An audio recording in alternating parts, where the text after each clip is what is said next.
Right, so bad debt and provision for doubtful debt. Question number one. This question is from October-November 2022. Paper two variant two एक full fledged 20 mark का सवाल है, जिसके अंदर bad debt and doubtful debt से related majority of concept जो है वो कवर अप हो रहा है. So let's read the question. PG, a trader sells electrical components. She has provided the following information for the year ended 31st July 2022. Information में हमारे पास sales journal for the year ended 31st July 2022 है. Sales journal में कौन सी entries record होती थी? Credit sales की entry record होती थी. तो ये 3,60,000 हमें क्या रिप्रेजेंट कर रहा है? ये हमने ड्यूरिंग द ईयर जो क्रेडिट सेल्स करी है उसको रिप्रेजेंट कर रहा है. इसके आगे कहता है cell return journal for the year ended 31st July 2022. Cell return journal के अंदर कौन सी एंट्रीज जाती थी? पहले जिन कस्टमर्स को हमने क्रेडिट पे गुड्स बेचे, अगर उनके पास से वो गुड्स रिटर्न हो जाए तो वो सेल रिटर्न जर्नल में जाती है. तो ये 13,300 जो हमने क्रेडिट कस्टमर्स को ट्रेड रिसीवेबल्स को गुड्स बेचे थे उनसे जो रिटर्न्स आई हैं उसको रिप्रेजेंट कर रहा है. Trade receivable eight 1 August 2021. देखें आपके पास जो साल एंड हो रहा है, डेट्स भी बहुत इंपॉर्टेंट होती है. जो साल एंड हो रहा है वो 31 जुलाई 2022 पे एंड हो रहा है, और जो ट्रेड रिसीवेबल गिवन है वो 1 अगस्त 2021 के हिसाब से गिवन है, विच मींस कि ये साल के शुरू के ट्रेड रिसीवेबल को रिप्रेजेंट कर रहा है. तो टोटल ट्रेड रिसीवेबल साल के शुरू में हमारे पास कितने थे? हमारे पास साल के शुरू में ट्रेड रिसीवेबल से 28,500 के. उसके बाद provision for doubtful debts at 1 August 2021. साल के शुरू में हमारा PBD provision for doubtful debt कितना है? $1,140 है. उसके बाद हमसे कहता है cash book extract totals for the year ended 31 July 2022. Cash book का एक एक्सट्रैक्ट गिवन है. एक्सट्रैक्ट का मतलब मैंने पिछली क्लास में बताया था कि एक छोटा पोर्शन जो रेलेवेंट पोर्शन है वो गिवन है, जिसमें हमारे पास सबसे पहले ट्रेड रिसीवेबल से, अच्छा अगेन कैश बुक है तो ये जो लेफ्ट हैंड साइड है ये हमारे पास डेबिट साइड है और जो राइट हैंड साइड है वो क्रेडिट साइड है. तो जो डेबिट साइड पे चीजें रिकॉर्ड है वो रिप्रेजेंट करिए कि ये पैसे आए हैं. तो सबसे पहले तो हमारे पास ट्रेड रिसीवेबल से पैसे आए हैं. ट्रेड रिसीवेबल से कितने पैसे आए हैं बैंक में? $3,35,100 हमें ट्रेड रिसीवेबल से रिसीव हुआ है बैंक अकाउंट में. लेकिन उसी के साथ साथ हमने हमारे ट्रेड रिसीवेबल को कुछ डिस्काउंट भी अलाउ किया है. कितने का? $6,500 का हमने डिस्काउंट अलाउ किया है. अच्छा, फिर उसके बाद नीचे सेल्स हुई है कुछ, और आप देख रहे हो कि किस क्या लिखा हुआ है? कैश के अंदर पैसे आए हैं. इट मीन्स कि ये कैश सेल को रिप्रेजेंट कर रहा है. हमने $17,000 की कैश सेल करी है. तो ऊपर लिखा हुआ था sale journal for the year ended 31 July 2022. ये क्रेडिट सेल्स को रिप्रेजेंट कर रहा था, क्योंकि सेल्स जर्नल के अंदर credit sale of goods he record होती है. और ये 17,000 नीचे जो है ये कैश सेल्स को रिप्रेजेंट कर रहा है. तो अगर टोटल सेल्स की बात करूं तो वो 3,60,000 प्लस 17,000 करोगे तो आपके पास टोटल सेल्स निकल कर आ जाएगी. खैर, क्रेडिट साइड पे एक बहुत ही इंटरेस्टिंग सी चीज गिवन है. लिखा हुआ है ट्रेड रिसीवेबल्स और फिर आगे लिखा है 4,000 डिसऑर्डर्ड चेक. डिसऑर्डर्ड चेक मैं आपको बता देता हूँ क्या होता है. डिसऑर्डर्ड चेक ये होता है कि अगर आपको आपके कस्टमर से ट्रेड रिसीवेबल से कुछ पैसे मिले थे, और आप इनफैक्ट पैसे नहीं मिले थे, आपको एक तरीके से चेक मिला था ट्रेड रिसीवेबल से. तो जब आपको ट्रेड रिसीवेबल से चेक मिलेगा, आप डबल एंट्री क्या पास करोगे? आप चेक मिलते साथ ही डबल एंट्री पास कर दोगे. आप बोलोगे बैंक में पैसे आ जाएंगे, बैंक डेबिट कर दोगे आप 4,000 से, और उसी के साथ साथ आप ट्रेड रिसीवेबल के अकाउंट को कम कर दोगे. आप कहोगे कि भाई चेक आ गया. चेक मिलते साथ ही आपने एंट्री क्या बनाई? बैंक में पैसे आ गए, बैंक को 4,000 से डेबिट कर दिया, और ट्रेड रिसीवेबल को जो कि आपका एक एसेट था उसको आप 4,000 से क्या कर दोगे? क्रेडिट कर दोगे. देखो, चेक मिलते साथ ही तुमने ये एंट्री बना दी. अब तुम अगले दिन गए, तुमने बैंक में जाके चेक डिपॉजिट कराया, और चेक डिपॉजिट करा के तुम आ गए, क्योंकि तुम्हें पता था भाई 2-3 दिन चेक को क्लियर होने में लगेंगे. 2-3 दिन बाद तुम्हें पता चलता है कि भाई ये चेक तो डिसऑनर्ड है. डिसऑनर्ड का क्या मतलब है? कि ये चेक क्लियर ही नहीं हुआ, यानी कि आपके अकाउंट में पैसे आए ही नहीं. हो सकता है जिस बंदे ने आपको चेक दिया था उसके अकाउंट में इतने फंड्स ही अवेलेबल ना हो सकता है उसने साइन गलत कर दिया हो. किसी भी XYZ रीजन से अगर वो चेक डिसऑनर्ड हो गया तो अब क्या होगा? चेक डिसऑनर्ड हो गया, इसका मतलब ये कि ये जो आपने entry at time of receiving cheque बनाई थी, ये एंट्री कब बनाई थी आपने? जब आपने चेक रिसीव किया था. अब आपकी ये एंट्री तो फजूल हो गई ना. आपने चेक रिसीव करते साथ ही एंट्री बनाई थी, बैंक में पैसे आ गए और ट्रेड रिसीवेबल कम हो गया. 2 दिन बाद पता चलता है कि भाई वो तो चेक डिसऑनर्ड हो गया, जिसको हम देसी जबान में कहते हैं कि वो चेक तो बाउंस हो गया है. तो जो पैसे आपने रिकॉर्ड कर लिए हैं इस एंट्री में कि भाई ये पैसे मुझे मिल चुके हैं, वो पैसे तो आए ही नहीं. जब वो पैसे आए ही नहीं तो आपकी एंट्री ये गलत बनी हुई है ना। पैसे जब आए नहीं तो आपने किस बेसिस पे बैंक को डेबिट किया हुआ और ट्रेड रिसीवेबल को क्रेडिट किया हुआ है। तो अब आप क्या करोगे, आफ्टर रिसीविंग डिसऑनर्ड चेक, या जब आपके पास ये अपडेट आएगी कि भाई ये चेक तो डिसऑनर्ड हो गया है, after knowing about dishonoured cheque, जब भी आपको पता चला कि भाई ये चेक तो डिसऑनर्ड हो गया है, after knowing about dishonoured cheque, we will reverse the entry. जो आपने इधर लेफ्ट पे रिसीविंग ऑफ चेक के टाइम पे जो एंट्री बनाई थी, अब आपको क्या करना पड़ेगा, आपको इस एंट्री को रिवर्स करना पड़ेगा, क्योंकि भाई आपने इसमें दिखाया कि बैंक में पैसे आ गए, ट्रेड रिसीवेबल से पैसे रिसीव हो गए तो उसका अकाउंट कम हो गया। लेकिन ऐसा तो कुछ हुआ ही नहीं, क्योंकि ना बैंक में पैसे आए, तो फिर आपके अगर बैंक में पैसे नहीं आए तो आपने ट्रेड रिसीवेबल को भी जो क्रेडिट किया हुआ है वो गलत क्रेडिट किया हुआ है। तो बेसिकली आपकी ये पूरी एंट्री जो है ये गलत बनी हुई है एक तरीके से, क्योंकि चेक डिसऑनर्ड हो गया है। तो अब आपको इस पूरी एंट्री को डिसऑनर चेक की इंफॉर्मेशन मिलने के बाद क्या करना पड़ेगा, इसको रिवर्स करना पड़ेगा। और रिवर्स करना बहुत सिंपल है। रिवर्स करने के लिए मैं क्या करूंगा, मैं सीधा सीधा बैंक को, पहले मैंने दिखाया था कि पैसे आ गए, वो पैसे नहीं आए, तो बैंक को मैं क्या कर दूंगा, बैंक को मैं 4000 से क्रेडिट कर दूंगा, और ट्रेड रिसीवेबल को मैं क्या करूंगा, ट्रेड रिसीवेबल को मैं 4000 से बढ़ा दूंगा। तो जो मेरी एंट्री जो गलत साबित हो गई, मैंने उसको रिवर्स करके उसका काम खत्म कर दिया। ये मैं लिख देता हूँ, ऊपर मेंशन भी कर देता हूँ, after knowing about dishonour cheque will reverse the entry, और यहाँ पे लिख देता हूँ रिवर्सल ऑफ एंट्री लिख देता हूँ, ताकि आपको पता हो कि भाई डिसऑनर चेक मिलने के बाद, या ये भी अगर मैं कहूँ ना कि ये डिसऑनर चेक की एंट्री है तो भी मैं गलत नहीं हूँ। अगर आप मुझसे कभी भी at any given time and point in time पूछते हो कि सर मुझे डिसऑनर चेक की एंट्री बता दे, तो मैं आपको यही बोलूंगा trade receivable debit bank credit, simple सी बात। तो अगर आपको आसानी के लिए याद रखना है कि भाई डिसऑनर चेक की क्या एंट्री है, तो डिसऑनर चेक की एंट्री में ट्रेड रिसीवेबल डेबिट होगा, बैंक क्रेडिट होगा। उसका लॉजिक ये है कि भाई जब चेक रिसीव हुआ था तो ये एंट्री बनी थी, और डिसऑनर्ड चेक होने की वजह से ये जो एंट्री आपने बनाई थी जिसमें बैंक को डेबिट और ट्रेड रिसीवेबल को क्रेडिट किया था वो वैलिड नहीं रही, तो आपने उसको रिवर्स कर दिया। और रिवर्स करने के लिए आपने ट्रेड रिसीवेबल को बढ़ा दिया और बैंक के अकाउंट को कम कर दिया, जिसकी जो कह लो कि जिसकी जो प्रूफ है, वो प्रूफ ये है कि आप यहाँ पे जो कैश बुक गिवन है, उस कैश बुक में आप देखो जो ये डिसऑनर चेक लिखा हुआ है, ये डिसऑनर चेक किस साइड पे लिखा है, डिसऑनर चेक क्रेडिट साइड पे लिखा है। और ये इसीलिए लिखा है कि वो दिखा, और ये क्या, ये कैश बुक है, तो हमने बात करी ना कि भाई बैंक अकाउंट क्या हो जाएगा, क्रेडिट हो जाएगा, विच मीन्स कैश बुक क्या हो जाएगी, कैश बुक क्रेडिट हो जाएगी जब भी हमें कोई डिसऑनर चेक रिसीव होगा। तो यहाँ पे कैश बुक क्या हो रही है, कैश बुक आप देख लो डिसऑनर चेक की वजह से 4000 से क्रेडिट हो रही है। देन एडिशनल इंफॉर्मेशन में लिखा हुआ है 900 of trade receivers were written off as irrecoverable debts on 31 July 2022। There were no other irrecoverable debts during the year. कह रहे हैं $900 का जो ट्रेड रिसीवल था वो राइट ऑफ हो चुका है, हमने उसको यहाँ वर्डिंग्स बहुत ज्यादा इंपॉर्टेंट है। $900 of trade receivers were written off, यानी वो ऑलरेडी हमने रिकॉर्ड कर लिया है। बैड डेट की कल मैंने आपको एंट्री बताई थी, bad debt debit trade receivable credit, वो कह रहे हैं वो हमने ऑलरेडी रिकॉर्ड कर लिया है। हमने जो बैड डेट हुआ है उसको ट्रेड रिसीवेबल में से ऑलरेडी क्या कर लिया, राइट ऑफ कर लिया है। और फिर उसके अलावा वो कहता है कि there were no other irrecoverable debts during the year. तो इन्होंने, अगर मैं आपसे पूछ लूं कि क्या डबल एंट्री बनाई होगी जब इस बेड डेट को रिकॉर्ड किया होगा, तो इन्होंने बेड डेट एक्सपेंस है उसको 900 से डेबिट किया होगा, ट्रेड रिसीवेबल को 900 से क्रेडिट कर दिया होगा। ये बेड डेट रिकॉर्ड करने की इन्होंने जनरल एंट्री पास करी होगी। और अगर मैं पूछूं ट्रांसफरिंग एंट्री क्या पास करी होगी इन्होंने, तो इन्होंने इनकम स्टेटमेंट को 900 से डेबिट कर लिया होगा, क्योंकि बेड डेट एक एक्सपेंस है, एक्सपेंस प्रॉफिट्स को कम करता है, प्रॉफिट्स जब भी कम होंगे इनकम स्टेटमेंट डेबिट होगी, तो 900 से इनकम स्टेटमेंट डेबिट हो जाएगी, और और जो बेड डेट है वो 900 से क्या हो जाएगा, क्रेडिट हो जाएगा अंडर ट्रांसफरिंग एंट्री। ये सिर्फ आप रिकॉल कर सको इसलिए मैं आपको बता रहा हूँ। एडजस्टमेंट नंबर 2 में बेड डेट की बात करने के बाद वो कहता है the provision for doubtful debt is to be set at 4% of trade receivables at 31 July 2022। कह रहा है कि प्रोविजन फॉर डाउटफुल डेट को हमने 4% ऑफ ट्रेड रिसीवेबल के हिसाब से क्या कर दिया है, सेट करना है हमें। यानी कि जो पीबीडी का रेट है बेसिकली वो कितना है, पीबीडी का रेट हमने 4% के हिसाब से चार्ज करना है।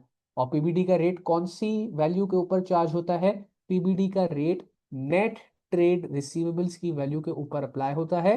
नेट ट्रेड रिसीवेबल्स कैसे निकलते हैं, trade receivables minus bed date करके निकलते हैं, तो वो अभी कैलकुलेशन हम करते हैं।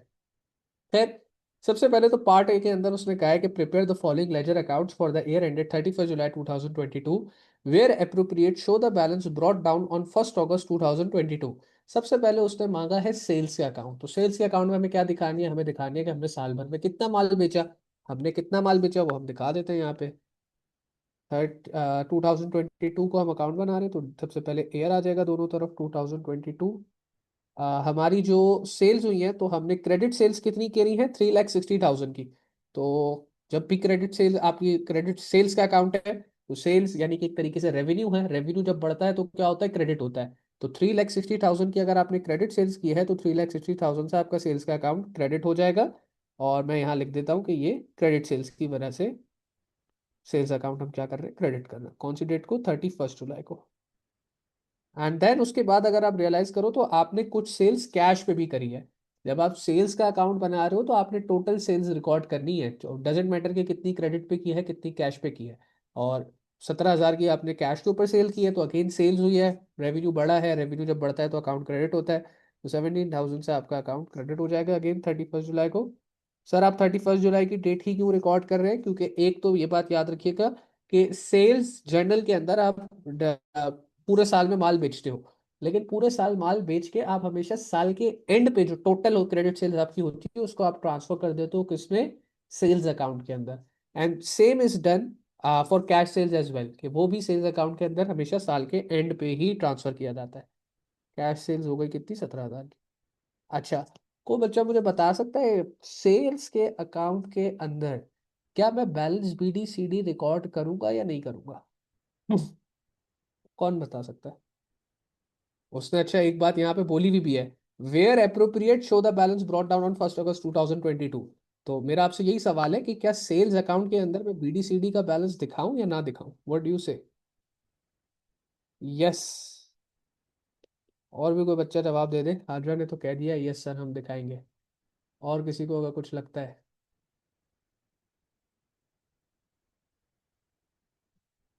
किस बच्चे का जवाब आया? यस, अच्छा हाजरा का ही आया है यस, और किसका, मोहम्मद अब्दुल अजीज का भी आया है यस। अच्छा जी, ठीक है ठीक है ठीक है, ओके गुड। चले, गुड इसलिए क्या है कि अभी जवाब दे दिया तो एटलीस्ट मैं कॉन्सेप्ट क्लियर कर सकता हूँ। कल आपको क्लास में एक बात बताई थी, उस बात पे मैं आ गया हूँ स्क्रीन आपके साथ। हाँ, ये स्क्रीन यस मूव हो रही है। तो ये आपको कल एक बात बताई थी, इस पे नोट मैंने लिखवा, नोट पे आ गया हूँ। नोट जरा मैं आवाज़ बुलंद पढ़ देता हूँ ताकि आप लोग इसको भूले नहीं। Income and expense accounts are temporary accounts. Their balances are transferred to income statement so that profits and losses can be calculated, which means that they are not permanent account. जो account temporary होता है, चाहे वो income का हो expense का हो, उस account में कोई closing balance नहीं बचेगा। सेल्स का अकाउंट क्या है, इनकम का अकाउंट है। इसको किधर ट्रांसफर कर देना पड़ेगा, इसको इनकम स्टेटमेंट के अंदर ट्रांसफर कर देना पड़ेगा। जबकि अगर कोई एसेट का अकाउंट होता, कोई लाइबिलिटी का अकाउंट होता है या कैपिटल का अकाउंट होता, तो उनका अकाउंट को हम परमानेंट अकाउंट कहते हैं। और लिखा हुआ भी है, they will always have a balance. But income and expense account का जो बैलेंस होता है वो किधर ट्रांसफर कर दिया जाता है, इनकम स्टेटमेंट के अंदर ट्रांसफर कर दिया जाता है। तो यहाँ पे अब जो मैं सेल्स अकाउंट बना रहा हूँ, तो मेरा सवाल था कि क्या इसका BD CD निकलेगा, तो उसका जवाब था नहीं। अच्छा, अब कुछ बच्चे शायद कहेंगे सर आपने जो पिछले एकदम शुरू में हमसे सेल्स अकाउंट बनाए तो उसमें आपने बैलेंस BD CD लिखा था। देखो स्टेप बाय स्टेप था ना, उस वक्त मैं सिर्फ आपको अकाउंट बनाना सिखा रहा था। अब ये इसके अंदर मैंने कल आपको नई चीज पढ़ाई थी कि भाई इनकम और एक्सपेंस का आप जो आप अकाउंट बनाओगे उसमें आपने BD CD रिकॉर्ड नहीं करना है। उसके जो भी बैलेंस है वो सीधा सीधा आपने इनकम स्टेटमेंट के अकाउंट के अंदर ट्रांसफर कर देना है। तो यहाँ पे इसका टोटल जो बन रहा है 360 प्लस 17,000 विच इज 3,77,000, ये पूरा का पूरा बैलेंस किधर ट्रांसफर हो जाएगा, इनकम स्टेटमेंट के अंदर ट्रांसफर हो जाएगा। और क्योंकि ये सेल्स है, सेल्स अगर बिजनेस ने करी है तो प्रॉफिट्स बड़े होंगे, तो उसकी वजह से इनकम स्टेटमेंट क्रेडिट होगी और सेल्स का अकाउंट क्या हो जाएगा, सेल्स का अकाउंट इनकम स्टेटमेंट की वजह से डेबिट हो जाएगा। किस अमाउंट से, पूरी 3,77,000 की अमाउंट से। और ये अकाउंट फिर क्या हो गया, एक तरीके से बैलेंस ऑफ हो गया, इसका कोई BD CD नहीं बचा, क्योंकि जो भी आपने सेल्स करी थी वो आप इनकम स्टेटमेंट में ट्रांसफर कर चुके हो for the purpose of calculation of profits and losses, ताकि आप प्रॉफिट्स एंड लॉसेस को क्या कर सको, कैलकुलेट कर सको। देन नेक्स्ट अकाउंट उसने बोला है सेल रिटर्न अकाउंट। अब सेल रिटर्न अकाउंट आपका क्या है भाई, सेल रिटर्न आपने कहाँ कहाँ करी है, सेल रिटर्न आपने सबसे पहले तो इधर गिवन था सेल रिटर्न जर्नल, आपकी 13,300 की जो है वो सेल्स क्या हुई है, 13,300 की आपकी सेल्स रिटर्न हुई है। उसके अलावा कोई और रिटर्न यहाँ पे मुझे नहीं दिख रही जो कि उसने दी हुई हो। तो बस सिंपली सेल रिटर्न के अकाउंट में जब सेल रिटर्न होती है क्या एंट्री बनेगी भाई, सेल्स जब होती है तो हम सेल्स को क्रेडिट करते हैं, तो सेल रिटर्न ऑपोजिट है। सेल रिटर्न को रिकॉर्ड करने के लिए हम डेबिट कर देंगे। सेल रिटर्न कितने से डेबिट हो रही है, अमाउंट क्या थी उसकी, 13,300। तो 13,300 से सेल रिटर्न क्या हो जाएगी, सेल रिटर्न का अकाउंट डेबिट हो जाएगा। और पर्टिकुलर में मैं क्या लिखूंगा, पर्टिकुलर के अंदर I can simply write what, I can simply write कि ये रिटर्न किससे मिली है हमें। अगर मैं आपसे पूछूं कि भाई क्रेडिट पे आपने माल बेचा था और फिर रिटर्न आ गई, तो जब आपने क्रेडिट पे माल बेचा होगा, आपकी डबल एंट्री बनी होगी ट्रेड रिसीवेबल डेबिट, ठीक है, व्हाट्सोएवर अमाउंट से, और आपने सेल्स को क्रेडिट कर दिया होगा। यस, बिल्कुल सही। और अब जब आपको रिटर्न आई है तो आप क्या कर रहे हो, सेल रिटर्न को डेबिट कर रहे हो, क्योंकि सेल रिटर्न सेल का ऑपोजिट है, सेल बढ़ती है तो क्रेडिट, सेल रिटर्न बढ़ेगा तो डेबिट। और ट्रेड रिसीवेबल जाहिर सी बात है कम होगा, तो ट्रेड रिसीवेबल को आप क्या कर दोगे, क्रेडिट। तो आप सेल रिटर्न के अकाउंट को 13,300 से डेबिट कर रहे हो, because of what, because of trade receivable. और अगेन ये भी साल के एंड पे हो रहा है, तो 2022 दोनों तरफ लिख देता हूँ। हाँ, 31 जुलाई को ये सेल रिटर्न रिकॉर्ड हो गई।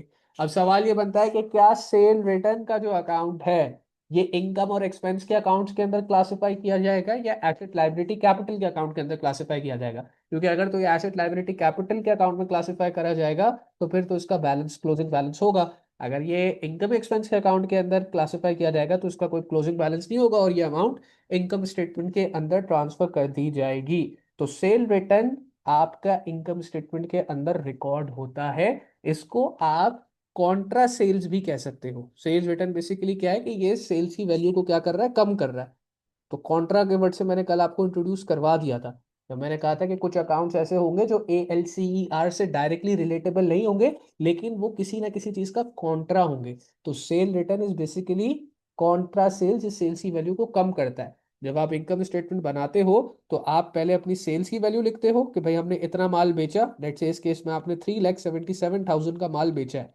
और फिर उसमें से आप सेल रिटर्न क्या करा लेते हो, ये इनकम स्टेटमेंट की मैं आपको बात बता रहा हूँ, जब आप बनाओगे, अभी तो हमने नहीं पढ़ी है, लेकिन जब हम बनाएंगे तो हम सेल में से सेल रिटर्न माइनस कर लेते हैं, और सेल रिटर्न इस केस में कितनी है, 13,300।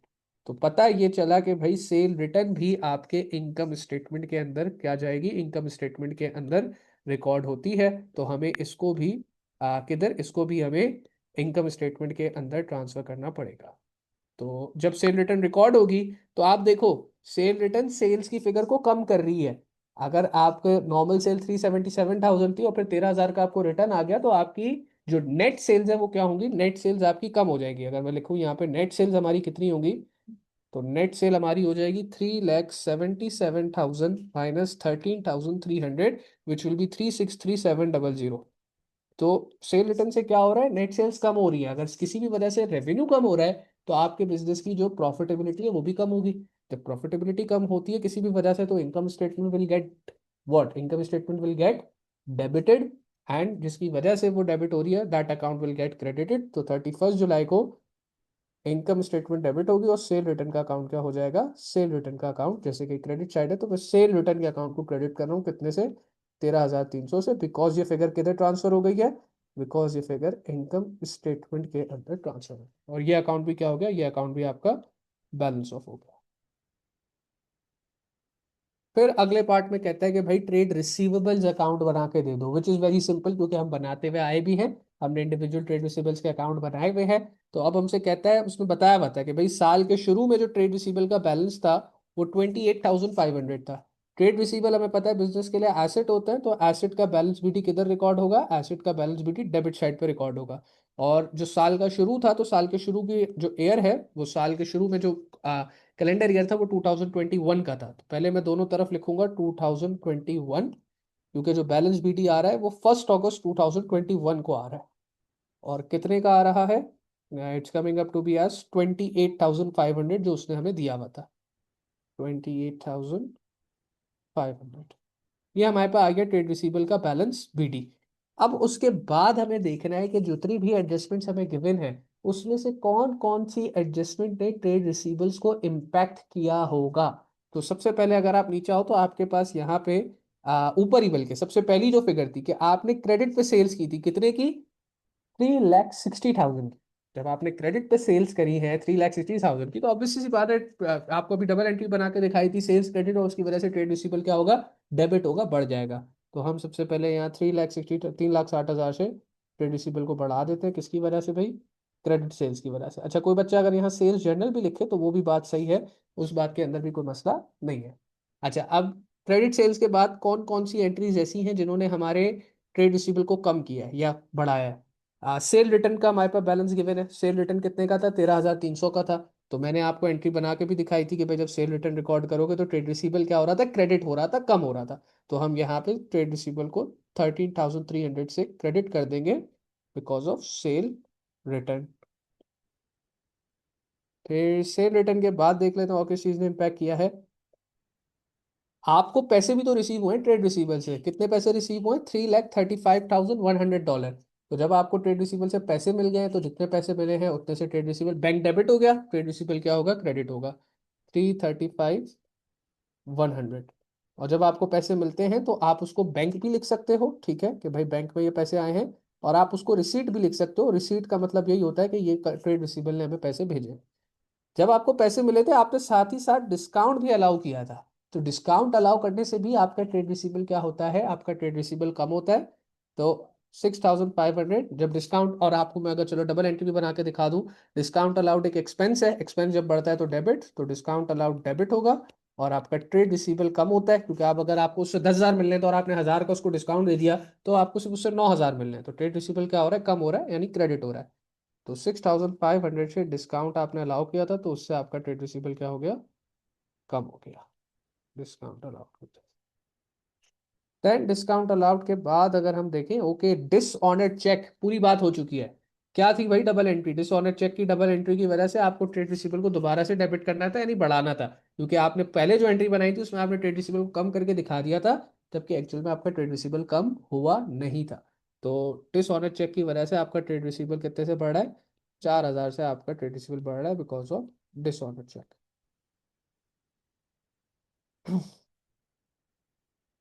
डिसऑनर्ड चेक के बाद हमारे पास और क्या चीज़ है, कैश सेल। ये मैं आपको बता दूं, ये आपको पता भी है कि भाई कैश सेल का ट्रेड रिसीवेबल से कोई लेना देना नहीं है, क्योंकि ट्रेड रिसीवेबल तो क्रिएट ही तब होता है, इम्पैक्ट ही तब होता है जब आप क्रेडिट के ऊपर कस्टमर को माल बेचो, कैश के ऊपर माल बेच दिया तो ट्रेड रिसीवेबल इम्पैक्ट नहीं होगा।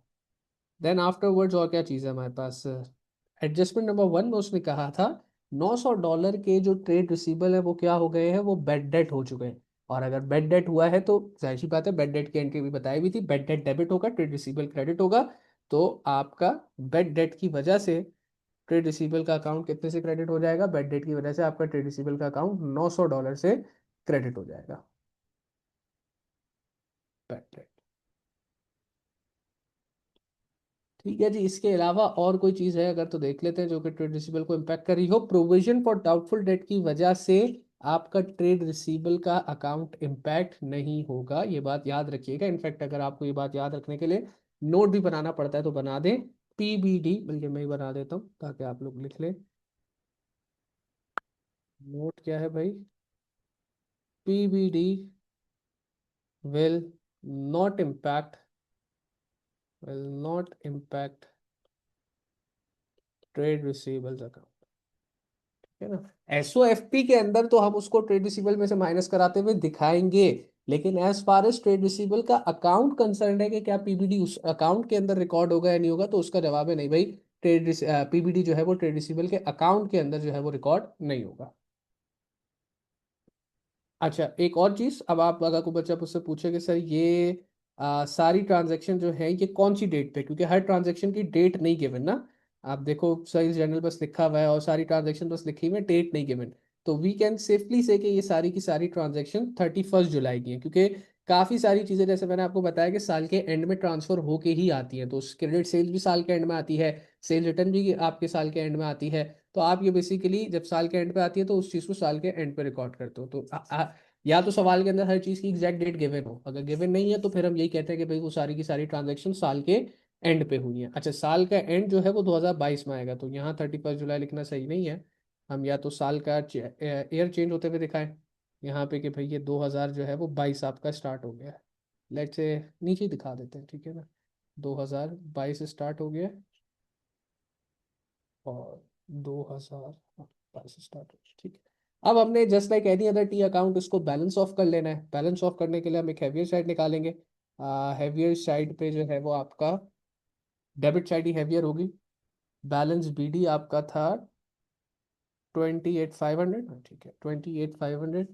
डेबिट साइड का टोटल करते हैं 28,500 प्लस 3,60,000 आपकी क्रेडिट सेल थी, प्लस 4,000 आपका डिसऑनर चेक था। तो ये हैवियर ऑफ टू साइड जा रही है आपके पास 392,500।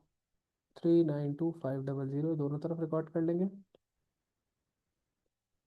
और फिर हैवियर में से लोअर साइड माइनस कराएंगे। -13,300 -335,100 -6,500 -900। तो ये आपके पास आंसर आ रहा है 36,700।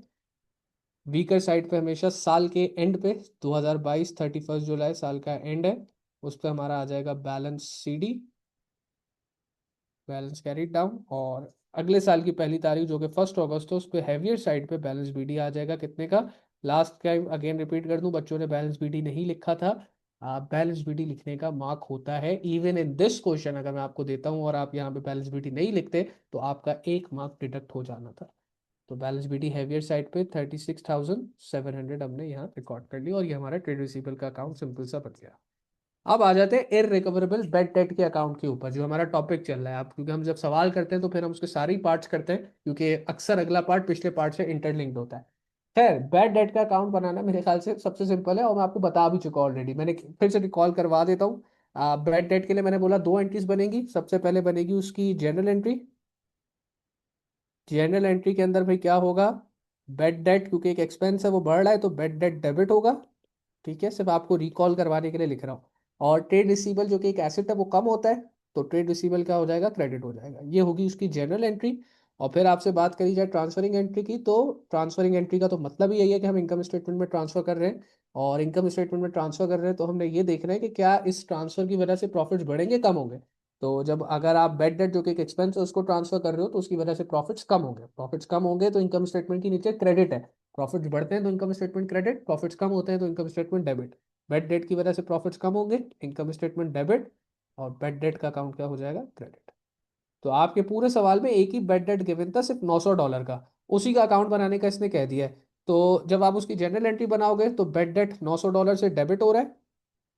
जो ऊपर अमाउंट है, मैं ऊपर अमाउंट भी दिखा देता हूँ। एडजस्टमेंट वन के अंदर ये अमाउंट गिवन थी, 900 of trade receivables were written off as irrecoverable debt, तो मैं उसको रिकॉर्ड कर रहा हूँ। बेड डेट डेबिट किसकी वजह से, ट्रेड रिसीवेबल की वजह से। और आप देखो ट्रेड रिसीवेबल के अकाउंट को हमने बेड डेट की वजह से क्रेडिट किया हुआ है, यानी कि दोनों अकाउंट्स के अंदर जो बेड डेट का इम्पैक्ट है वो शो हमने कर दिया।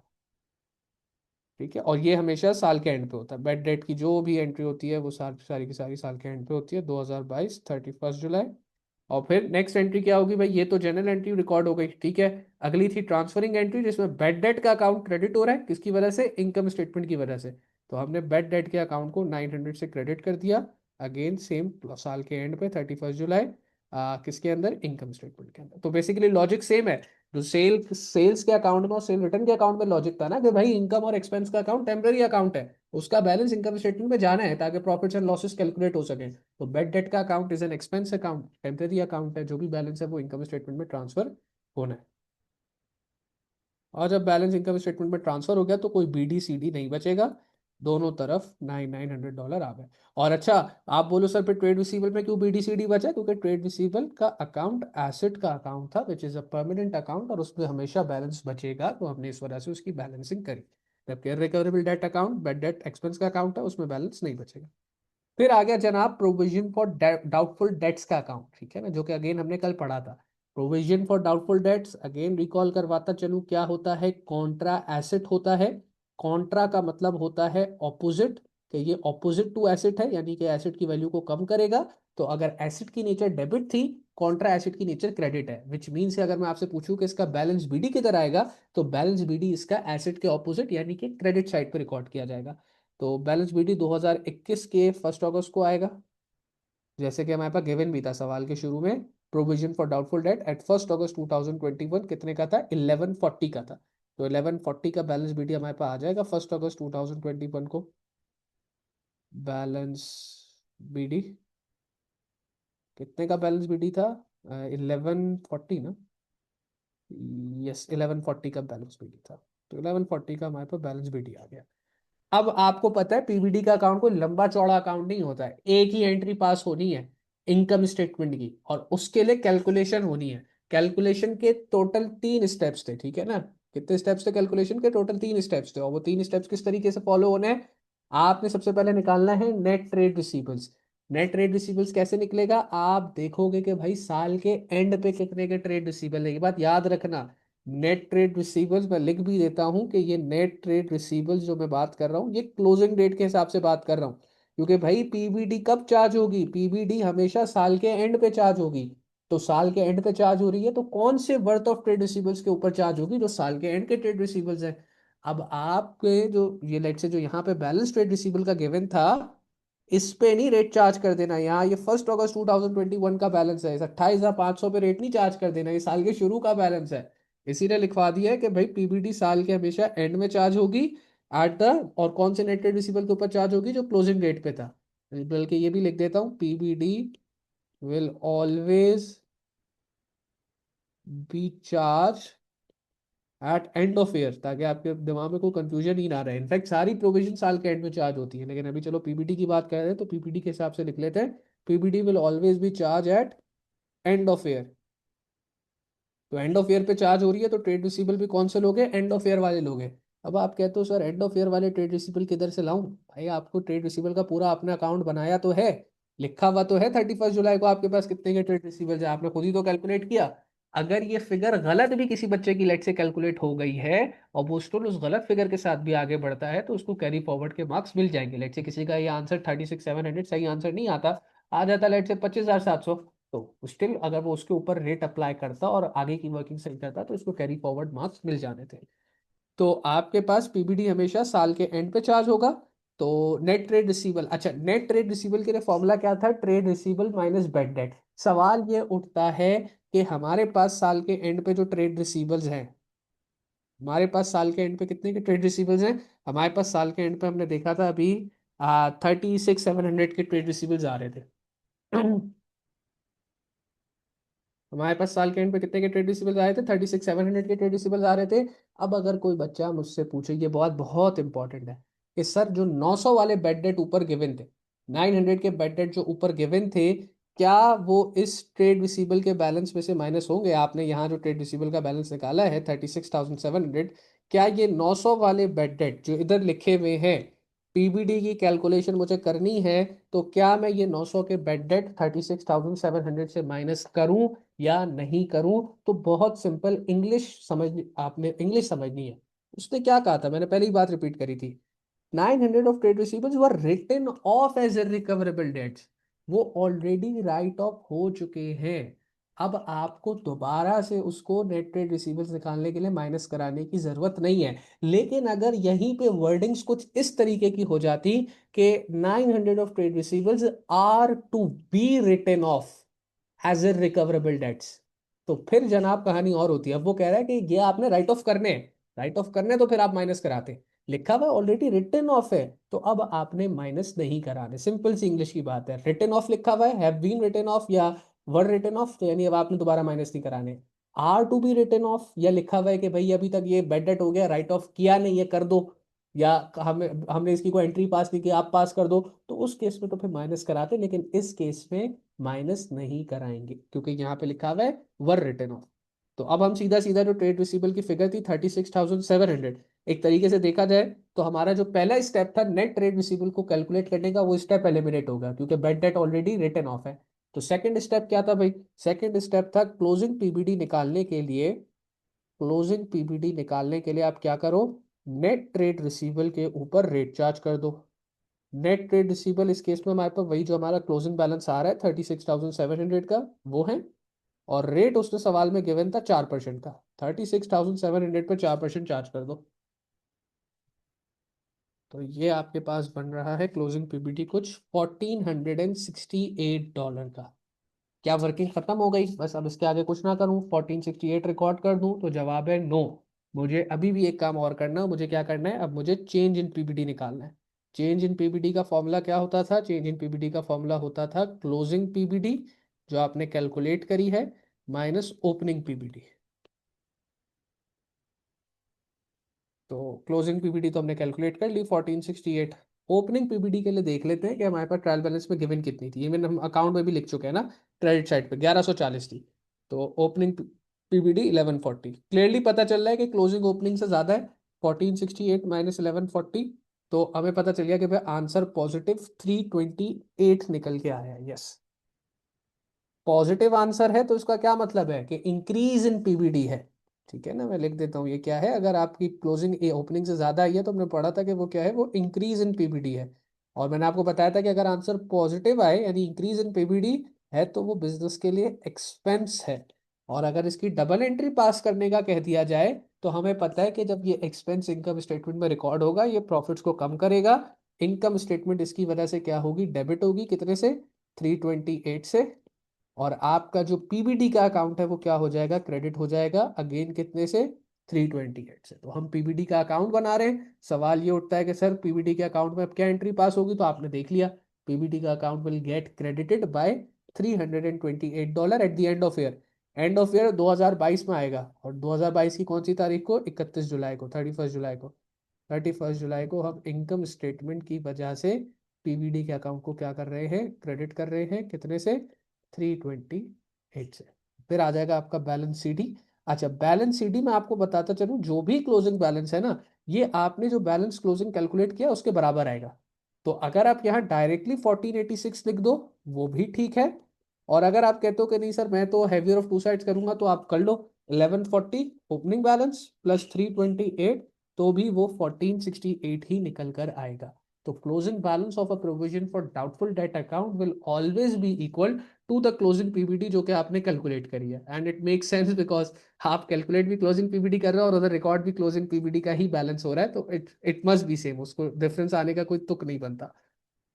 हैवियर ऑफ टू साइड्स भी आपकी अपेरेंटली पे 1468 ही है, which is the credit side, क्योंकि डेबिट पे तो कुछ है ही नहीं। और अगले साल की पहली तारीख यानी कि 1 अगस्त को आपका बैलेंस बीडी भी क्या आ जाएगा, बैलेंस बीडी भी आपका 1468 आ जाएगा। Since it is a Contra asset, यानी कि ये एसेट से अकाउंट डिफाइंड हो रहा है, तो इसका भी बीडी सीडी बचेगा। जैसे कि हमने देख लिया कि भाई इसका बीडी कितना बच रहा है, 1468 बच रहा है। अगेन अगर कोई बच्चा बैलेंस बीडी रिकॉर्ड नहीं करेगा उसका 1 मार्क कटेगा। देन आफ्टरवर्ड्स ये सारी बातें देखें, बेड डेट अकाउंट भी कल बनाना सीखा था, पीबीडी के अकाउंट के ऊपर भी बात हुई थी, वही सारी स्टेप्स मैं क्या कर रहा हूँ, अप्लाई कर रहा हूँ। और उसके बाद हमने ये भी सीखा था कि भाई अगर एसओएफपी का एक्सट्रैक्ट बनाने को आ जाए तो कैसे बनेगा। अगर जस्ट इन केस किसी बच्चे को ना याद आ रहा हो तो मैं उसको एक दफ़ा फिर से फॉर्मेट दिखा देता हूँ। मैंने एसओएफपी में लास्ट में बात करी थी कि अगर एसओएफपी का एक्सट्रैक्ट बनाने को आपके पास आ जाए, और मैंने ये बात कही थी कि कभी भी, अब आपने जितनी चीज़ें पढ़ ली है, सवाल कभी भी इससे बाहर नहीं जाएगा। आपने बेड डेट का अकाउंट देखा, हम करके आए हैं कल। जब प्रोविजन फॉर डाउटफुल डेट का अकाउंट देखा, वो भी हमने कल कर लिया था। और अब ये एसओएफपी का एक्सट्रैक्ट ये भी हमने कल कर लिया था, जिसमें मैंने आपको बताया था कि ट्रेड रिसीवेबल की फिगर लिखोगे और उसमें से provision for doubtful date minus कराओगे। और जो provision for doubtful date minus होगा वो चेंज इन पीबीडी वाला माइनस नहीं होगा, वो total provision for current year यानी कि जो तुमने क्लोजिंग पीबीडी कैलकुलेट किया है वो माइनस होगा। सिंपल सा काम है, बस याद रखने की बात है कि आप इसको याद रखो। तो हमारे पास जो ट्रेड रिसीवेबल का बैलेंस आएगा, ट्रेड रिसीवेबल्स, वो वही टी अकाउंट पे जो हमने यूज किया, या टी अकाउंट से जो बेसिकली हमने ट्रेड रिसीवेबल का जो बनाया क्लोजिंग बैलेंस 36,700 वो आ जाएगा। और इसमें से हम क्या माइनस करा देंगे, closing provision for doubtful date. या सिर्फ अगर प्रोविजन फॉर डाउटफुल डेट भी लिखो तो वो सही है, बस पता होना चाहिए कि भाई ये जो बैलेंस इसका आएगा ये क्लोजिंग वाला आएगा। Provision for doubtful date, note भी लिखवाया था कि एसओएफपी के अंदर जो पीबीडी रिकॉर्ड होगी वो क्लोजिंग डेट पे जो आपका क्लोजिंग बैलेंस है पीबीडी वो रिकॉर्ड होगी, जबकि इनकम स्टेटमेंट में चेंज आएगा। तो क्लोजिंग पीबीडी आपके पास है 1468, वो यहाँ से माइनस हो जाएगी।